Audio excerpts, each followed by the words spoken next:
mag-uukay ulit tayo. Ang gandang panimula, sana magtuloy-tuloy. Boss, search mo sa YouTube Mike Lacson para makita mo to. Puro track pants na kukuha ko ngayon Nabi na ako.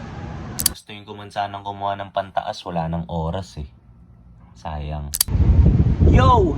Good day sa ating lahat. Good day, good day, good day.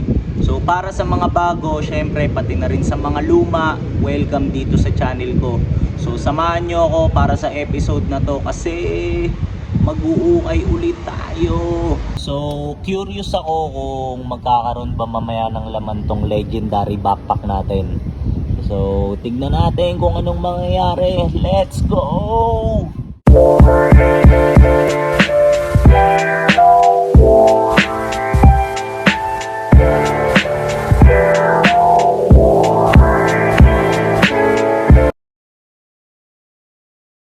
Habang naglalakad ako papunta dun sa spot, gusto ko lang munang i-share kung ano yung outfit ko ngayon. So para sa sombrero, syempre obvious naman, Stussy na 5 panel hat. Then para sa t-shirt, Stussy rin. Then para sa shorts, Russell Athletic na vintage brand. Then para sa sapatos, Nike Air Max 95. So ayan. So comment din kayo kung okay ba yung outfit natin ngayong araw. Let's go!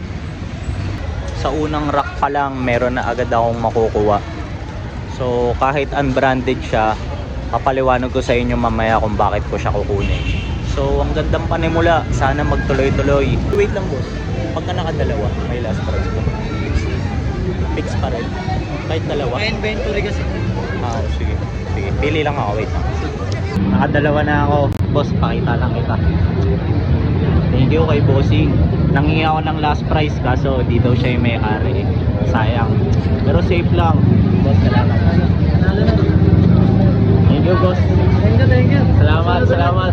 Nakakadalawang store na ako. Then bawat isa may nakuha akong item. So ang ganda ng mga nangyayari para sa akin ngayon. Siguro makikita ko si Mike Tyson. Idol ko yun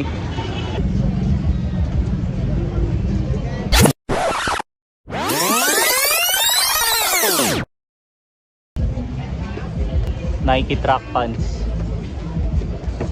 Tapos ganito yung tag. Puro track pants na kukuha ko ngayon Pero safe lang kaysa wala, 'di ba? Madam, palamig na ako. Sa long. Sarap po. Madam, magkano po dito? Magkano po? Isa. May last price pa yun.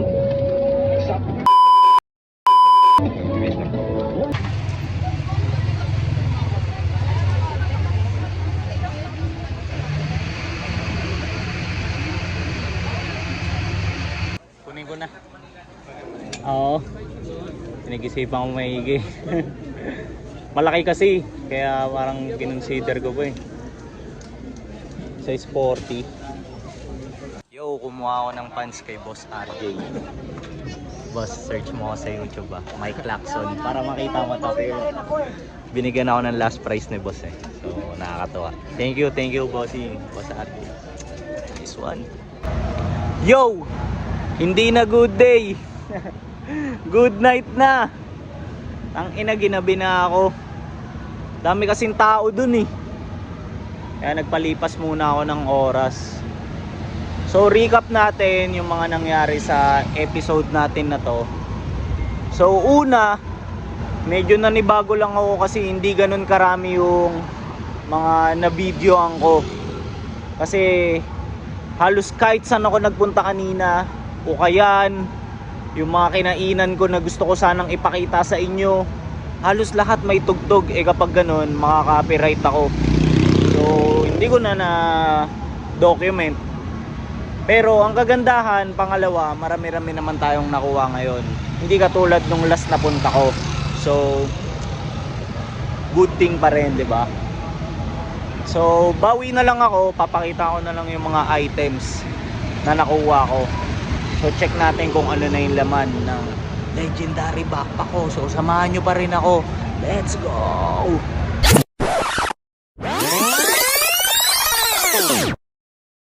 Tignan nyo naman yung backpack natin ngayon. Kumpara kanina, mas busog na busog siya. Tingnan nyo. Kanina walang kalaman-laman to eh. So check na natin yung mga nakuha kong items. Ito yung item number 1 natin. Random jogger pants. So sabi ko nga kanina, 'di ba, papaliwanag ko kung bakit ko siya kinuha kasi unang-una sa lahat, though random brand lang siya, napakakapal ng tela niya. Kala ko nga kanina fruit of the loom to eh. Tapos ang ganda ng condition, navy blue yung kulay. Gaya naman ng lagi kong sinasabi, 'di ba? Wala sa brand 'yan, nasa nagsusuot 'yan. Okay. Move tayo sa pangalawang item. Then, ang next item naman natin is itong Adidas na parachute pants. So, kaya ako to kinuha kasi gandang-ganda ako sa details ng ganito eh. Yung pwedeng sikipan yung sa ilalim. Yan. Ganda ng condition niya. Sun fading. So, medyo may pagka-vintage yung itsura. Yan. Tapos size ko pa. O, diba? Good find din to para sa akin. Walang issue. So, move tayo sa pangatlong item. Let's go! Para naman sa pangatlong item, ito siya.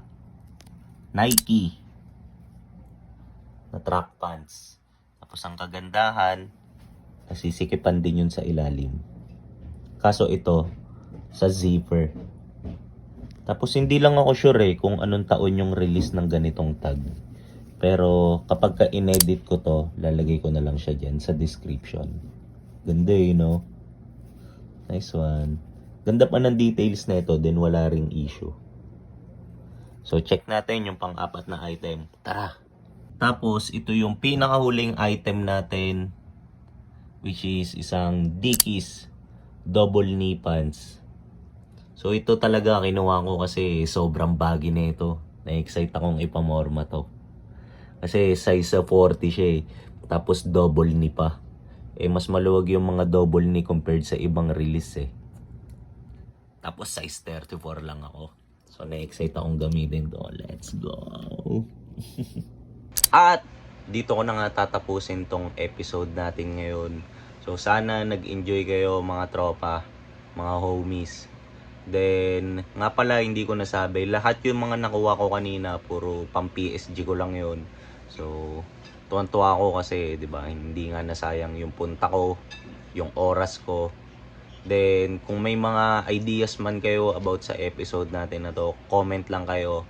Then, see you sa next nating upload. Let's go.